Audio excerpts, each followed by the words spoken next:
Mr. President, allow me to thank you for convening this important and timely General Assembly meeting on the issue of the protection of Palestinian civilians in the occupied Palestinian territory. At the outset, I would like to begin by expressing my heartfelt condolences to the Palestinian people and the government over the loss of the civilians' lives, including women and children, and offer my wishes for the speedy recovery of all who are injured. We pray for the continued strength and resilience for the people of Palestine.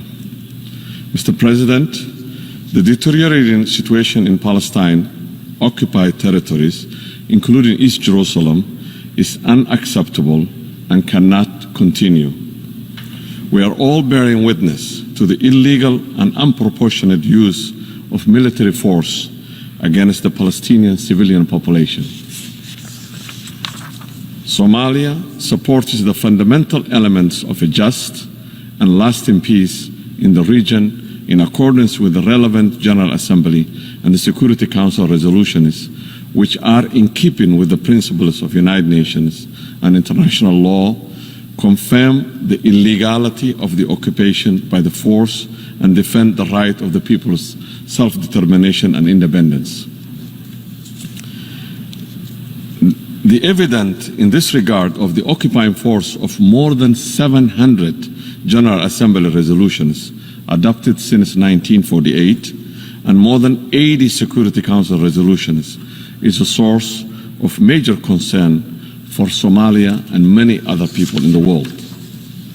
Somalia reaffirms its unreserved support for the call of the total and unconditional end of the occupation for the recognition of the Palestinian people's right of self-determination and the exercise of sovereignty and independent state. In a global COVID-19 pandemic environment, the illegal blockade of Gaza continues in defiance of international humanitarian and human rights law. In that regard, Somalia is concerned with occupying power's hindrance of humanitarian access of the United Nations Relief and Works Agency refugees in the Near East, UNRWA, in the occupied Palestinian territories, and call for facilitation of unimpeded timely passage of humanitarian supplies and staff. We commend the generous donors provided to UNRWA with a sufficient, predictable and sustainable funding so that an agency can continue its vital service to refugees and perform its humanitarian activities. Furthermore, we encourage the international community, including the relevant humanitarian agencies, civil rights groups, civil societies, and the private sector to redouble their effort in alleviating the suffering of Palestinians inside and outside the occupied territories. Mr. President, to conclude today, the just Palestinian cause is not merely a question. It's certainly a measure of collective will of humanity. It's a test for our conscience as well as the application of justice. For more than 70 years, the so-called question of Palestine in the agenda of the General Assembly and the Security Council has been receiving the same unified answers from the United Nations member states.